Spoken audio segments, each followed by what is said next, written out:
Good morning बच्चों, good morning. मैं हूं professor Hare Ram Sinha from university of Delhi और आज के इस लेक्चर में मैं आप लोगों के साथ आईएस कर्व का मैथमेटिकल डेरिवेशन डिस्कस करने जा रहा हूं, जो कि आपके एग्जाम के लिए बहुत ज़्यादा इंपॉर्टेंट होता है।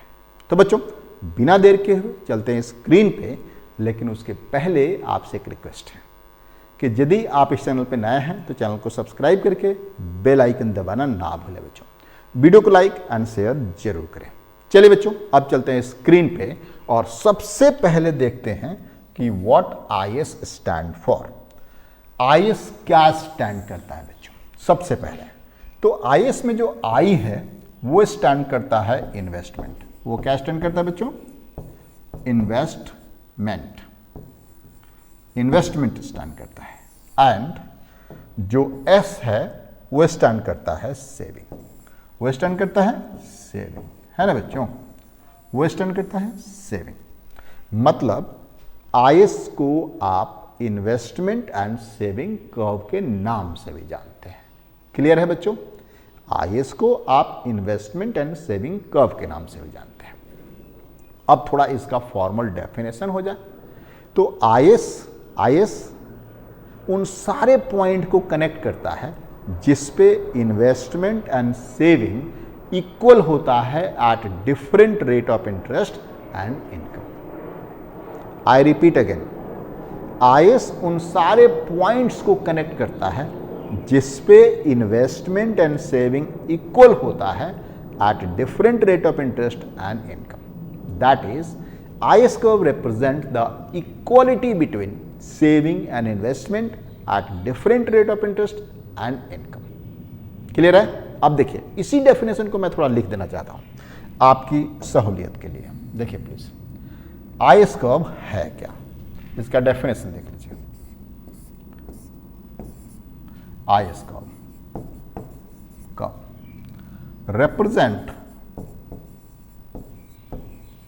represent equality between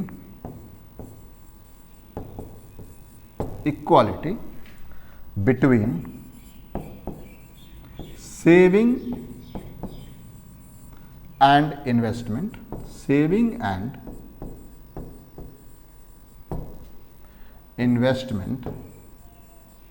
at different rate of interest at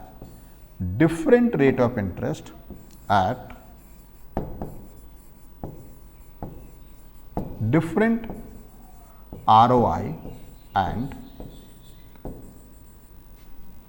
income. ठीक है बच्चों?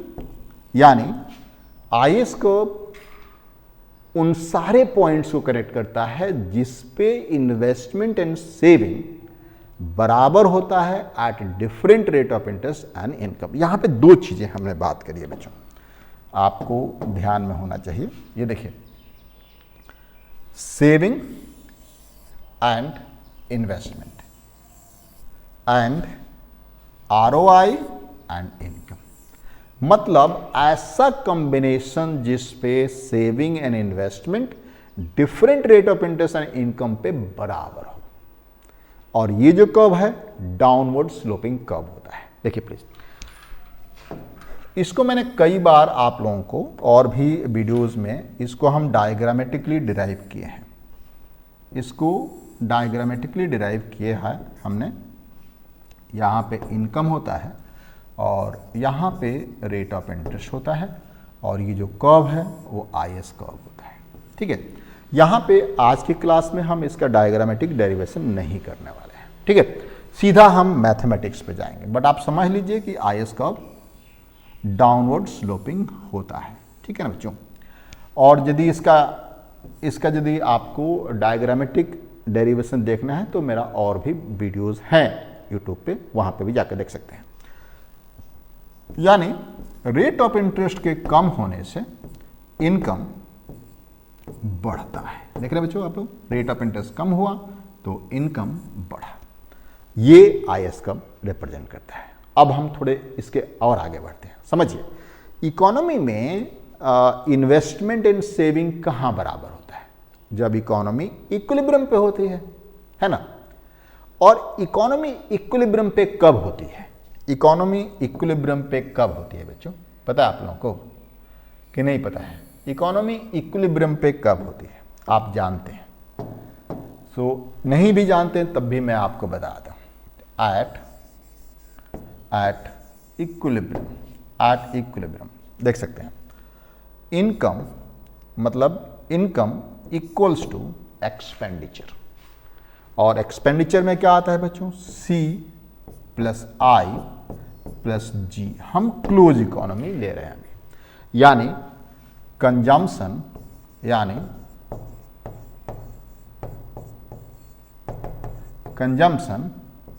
इन्वेस्टमेंट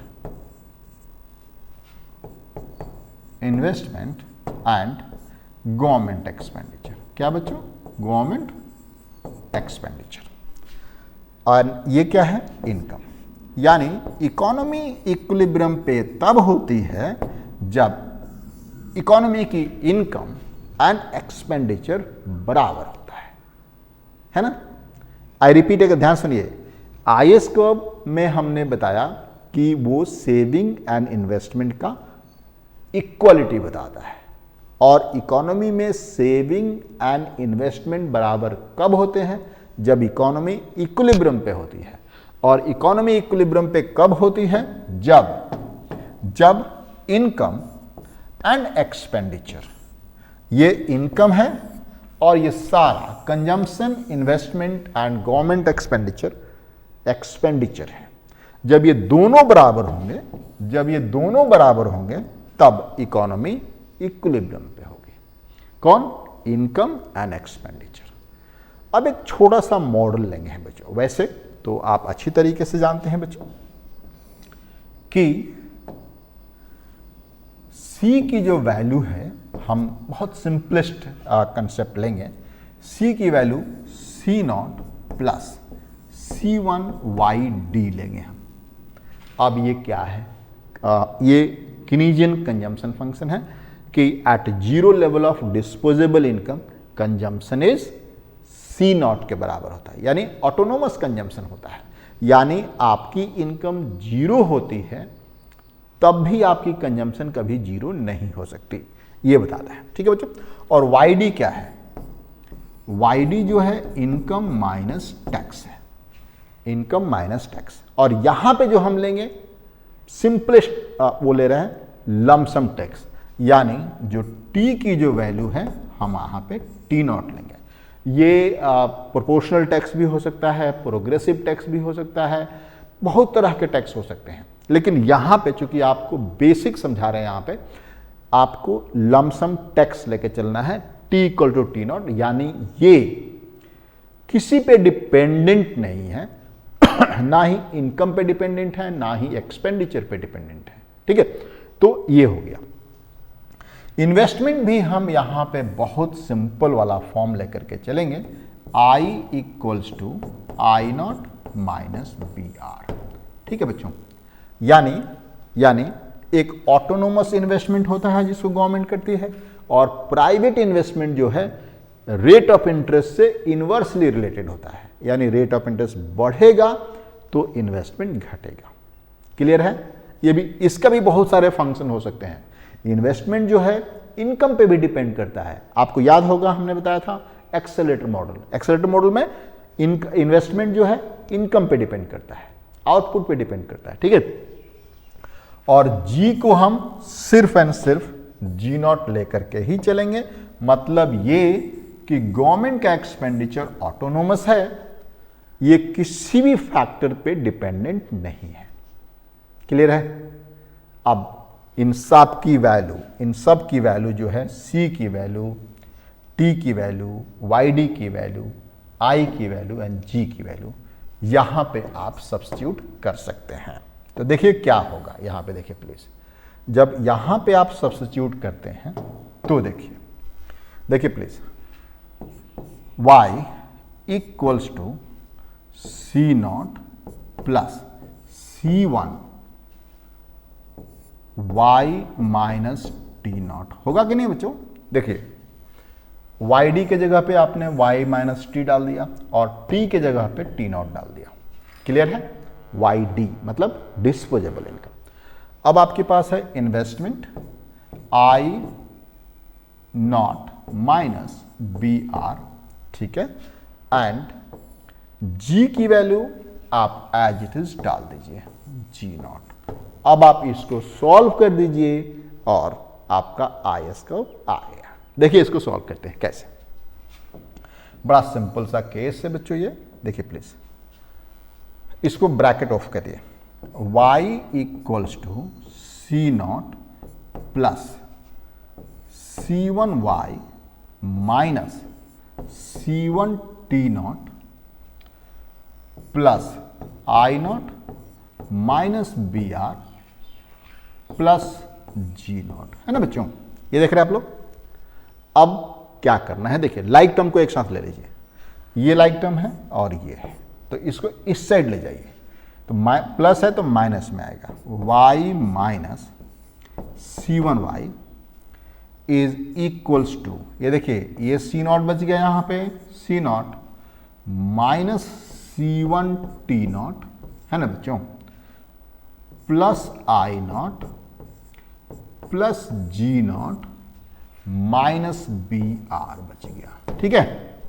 अब आप देख सकते हैं यहां पे कि ये सब के सब ऑटोनोमस है ना बच्चों, यानी ये किसी पे डिपेंडेंट नहीं है ना, ये सब के सब ऑटोनोमस है।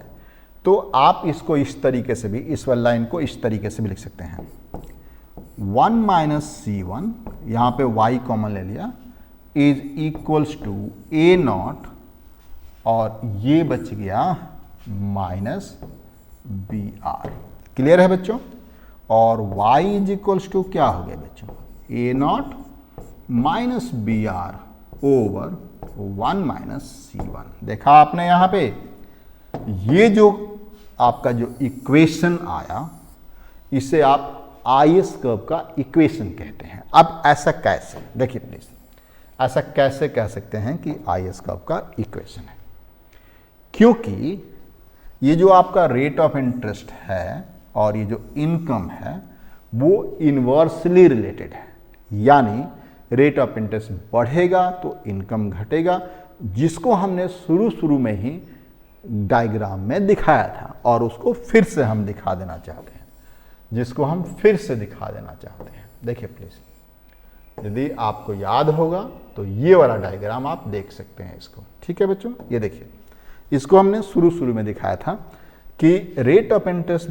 बढ़ेगा, रेट ऑफ इंटरेस्ट बढ़ेगा तो इनकम घटेगा, और यदि रेट ऑफ इंटरेस्ट घटेगा तो इनकम आपका बढ़ेगा, यानी rate of interest and income are inversely related. Clear है। अब थोड़े से और अंदर जाते हैं इसमें और समझते हैं कि IS कर्व को के पोजीशन को कौन कौन से फैक्टर्स जो हैं अफेक्ट करते हैं। अभी हमने आपको बताया बच्चों यहाँ पे कि जो IS कर्व है वो डाउनवर्ड स्लोपिंग है। Income and rate of interest जो है वो इस तरीके से बताता है कि IS कर्व जो है वो डाउनवर्ड स्लोपिंग है, यानी रेट ऑफ इंटरेस्ट के घटने से इनकम बढ़ता है और रेट ऑफ इंटरेस्ट के बढ़ने से इनकम घटता है। अब एक और कंसेप्ट आपको समझना है यहाँ पे, बहुत ही इंपॉर्टेंट है कि कौन कौन से फैक्टर्स हैं। आपने मैथमेटिकली समझ गए कि IS डाउनवर्ड स्लोपिंग होता है। अब एक और चीज समझिए, कौन कौन से फैक्टर्स हैं जो बताते हैं कि IS कर्व राइट शिफ्ट होगा या फिर लेफ्ट शिफ्ट होगा। कौन कौन से फैक्टर्स हैं जो बताते हैं कि IS राइट शिफ्ट होगा या फिर लेफ्ट शिफ्ट होगा। बता पाएंगे बच्चों आप लोग? बता पाएंगे बच्चों आप लोग कि नहीं? कौन कौन से फैक्टर्स हैं जो बताते हैं कि IS राइट शिफ्ट होगा या फिर लेफ्ट शिफ्ट होगा? बता पाएंगे आप लोग? बता पाएंगे आप लोग। इसके अकॉर्डिंगली देखिए प्लीज, यहाँ पे देखिए प्लीज, इसके अकॉर्डिंगली जो पोजीशन जो है, जो IS का जो पोजीशन है वो डिपेंड करता है इसके ऑटोनोमस फैक्टर्स पे, इस पे डिपेंड करता है। यानी ऑटोनोमस में यदि ऑटोनोमस बढ़ता है ऑटोनोमस का पॉजिटिव बढ़ता है तो आईएस राइट शिफ्ट होगा, और ऑटोनोमस का निगेटिव बढ़ता है तो आईएस लेफ्ट शिफ्ट होगा। देखिए कैसे, यहां पे देखिए प्लीज, यहां पे देख लीजिए, यहां पे ऑटोनोमस के पॉजिटिव में है C naught, I naught and G naught, यानी सी नॉट, आई नॉट और जी नॉट यदि बढ़ता है तो आईएस आपका राइट शिफ्ट होगा। आईएस आपका बच्चों राइट शिफ्ट होगा, यानी positive item of A naught, A naught का positive item C naught, I naught और जी नॉट में यदि बढ़ता, ये यदि बढ़ते हैं तो आईएस राइट शिफ्ट होगा, और यदि नेगेटिव आइटम बढ़ता है यानी सी यानी टी नॉट बढ़ता है तो ये लेफ्ट की तरफ शिफ्ट होगा। ये दो बातें समझ में आ गई कि ऑटोनोमस एलिमेंट के पॉजिटिव आइटम यदि बढ़ते हैं तो आईएस राइट शिफ्ट होगा, और ऑटोनोमस का नेगेटिव आइटम यदि बढ़ता है तो आईएस लेफ्ट शिफ्ट होगा। ये बहुत इंपॉर्टेंट क्वेश्चन कई बार यहां आपसे पूछा जाता है आपके एग्जाम में कि गवर्नमेंट का एक्सपेंडिचर बढ़ा तो क्या फर्क पड़ेगा, लमसम टैक्स बढ़ गया तो क्या फर्क पड़ेगा। तो गवर्नमेंट एक्सपेंडिचर बढ़ेगा तो आईएस राइट शिफ्ट होगा, और टैक्स बढ़ेगा तो लेफ्ट शिफ्ट होगा। इसी तरीके से इन्वेस्टमेंट बढ़ेगा तो आईएस राइट शिफ्ट होगा। इसी तरीके से बहुत सारे क्वेश्चंस आपसे पूछे जाते हैं। एक तो क्वेश्चन इस तरीके से पूछे जाते हैं, दूसरा क्वेश्चन पूछ सकता है बच्चों आपसे इसमें, तो आपको पता चल गया बच्चों कि पोजीशन को ए नॉट अफेक्ट करता है, पोजीशन को ए नॉट अफेक्ट करता है। अब स्लोप को कौन फैक्टर अफेक्ट करता है, स्लोप को फैक्टर कौन अफेक्ट करता है वो यहां देखिए। मतलब ये कि आईएस का जो स्लोप है, आईएस का जो स्लोप है, यानी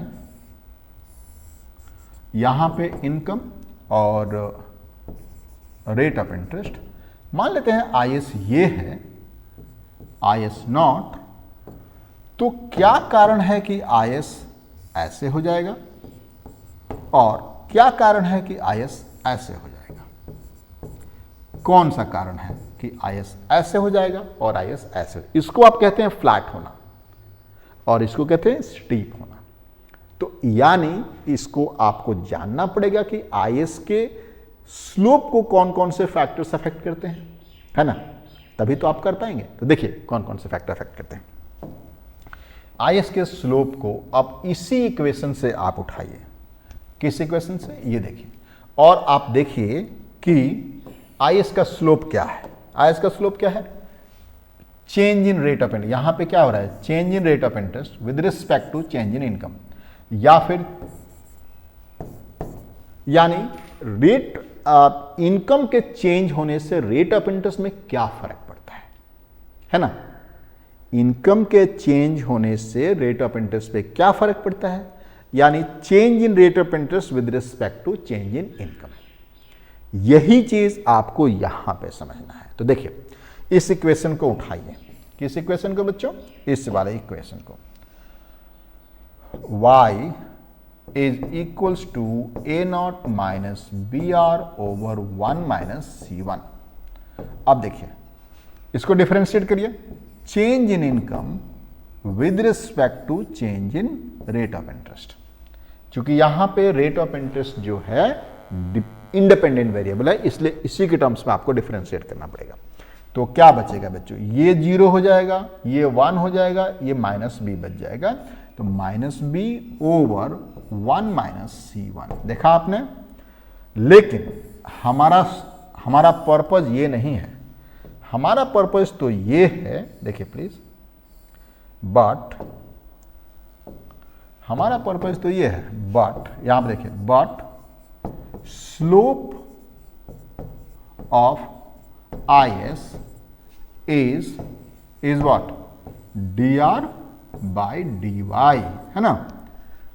जबकि ये उल्टा है, यहां पर dy by dr है, देख रहे हैं आप लोग।